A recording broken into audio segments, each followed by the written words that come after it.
네, 조국혁신당 김선민입니다. 장관님, 전국 263개 정신건강복지센터에 위기개입팀이 있지요? 네, 그렇습니다. 자해나 타해로 발생하는 정신위기 상황 응급 대응을 위해서 야간 휴일에 전담 근무를 하시는 분입니다. 이분들의 인건비 수준이 주간 근무자들보다도 오히려 더 낮다는 사실을 알고 계셨습니까? 네. 위기 개입팀 한 명당 인건비는 연간 3,720만 원, 그리고 주간 근무자보다 낮습니다. 현재 수준의 국고보조 예산으로는 1호봉 또는 후봉이 계약 반영되지 않는 계약직으로밖에 채용할 수 없기 때문입니다.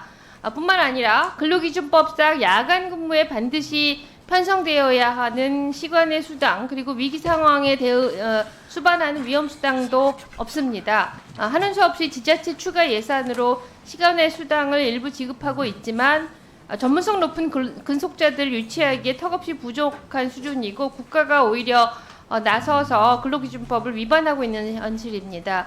현장이 이렇게 열악한 상황임에도 불구하고 최근 3년간 지속적으로 물가 상승률에도 미치지 못하는 인건비 상승률 1.9%만을 반영했을 뿐입니다.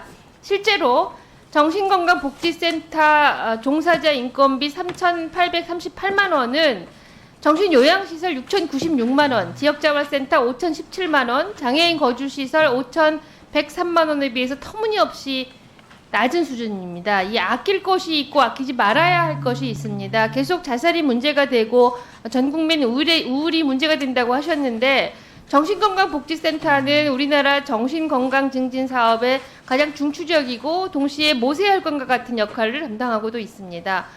복지부는 이런 기관들을 여지껏 방치하고 있었다는 사실에 깊은 책임감을 느끼셔야 할 것 같습니다. 반면 남인순 의원님과 전진숙 의원님께서도 말씀을 하셨지만 이와는 대조적으로 전국민 마음투자 사업의 경우 막대한 예산을 투입했지만 갈 길이 모호합니다. 이 사업의 목적이 무엇이고 16만 명 대상으로 하게 되면 구체적으로 무엇이 바뀌게 됩니까?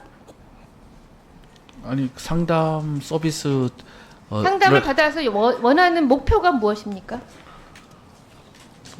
궁극적으로는 자살률 감소가 목적입니다. 자살률을 얼마나 감소시킬 목적으로 100만 명을 하시는 거죠? 그러니까 지금 OECD 최고 수준이니까 그거는 저희가 그때 그 작년에 그 자살 사업 개요의 변천을 보면 처음에는 우울 불안을 겪고 있는 국민에게 상담을 제공하는 것이 목적이라고 되어 있었습니다. 네. 그냥 상담 제공이 목적인 사업이 그게 어떻게 사업이 될 수가 있겠습니까?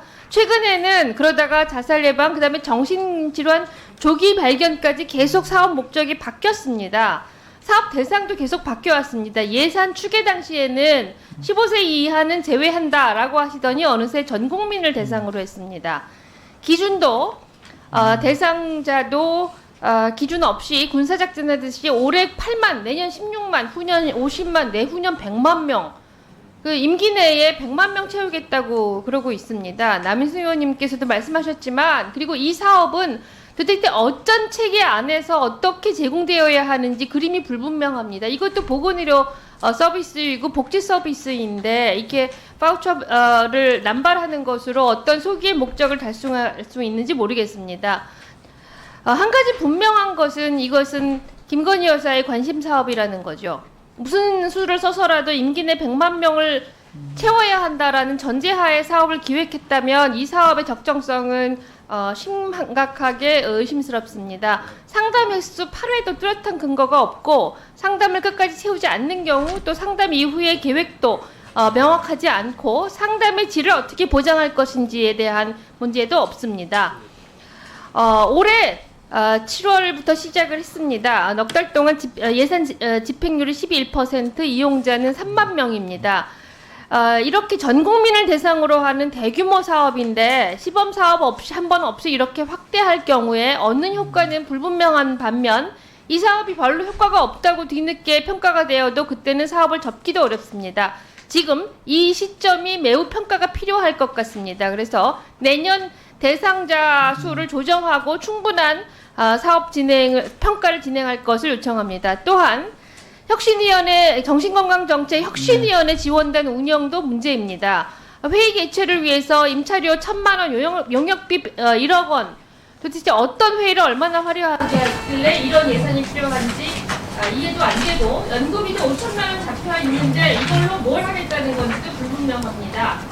현행 정신건강복지법에 따르면 정신건강 증진에 관한 모든 정책은 국민건강 증진 정책 심의위원회에서 수립하도록 되어 있습니다. 법률상 정해져 있는 거버넌스를 내팽개친 채 대통령 산하의 혁신위원회를 만들어서 운영하는 것 도저히 납득하기가 어렵습니다. 이렇게 무리하고 불필요한 예산을 정리해서 정신건강복지센터 직원들의 처우 개선에 적극 활용해야 한다고 생각합니다.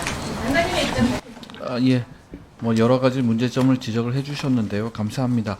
우선 전국민 마음투자 지원 사업에 대해서는 이제 적정성 평가가 진행 중이기 때문에 그 평가 결과를 반영을 해서 내년도 예산을 조정할 수 있을 거라고 생각이 듭니다. 그 다음에 또 뒤에 말씀하셨던 그 위원회 문제는 보건복지부 장관이 위원장인 위원회보다는 대통령 직속인 위원회로 활용을 하면은 더 사업 추진도 잘 될 것 같아서 한 것이지 일부러 이렇게 그 위원회를 무력화하기 위해서 한 것은 아니라는 말씀을 드리고요. 그다음에 기타 또 그 혁신단 그 운영 예산이 적절치 않다고 하는 것은 저희가 좀 별도로 설명을 드리도록 하겠습니다.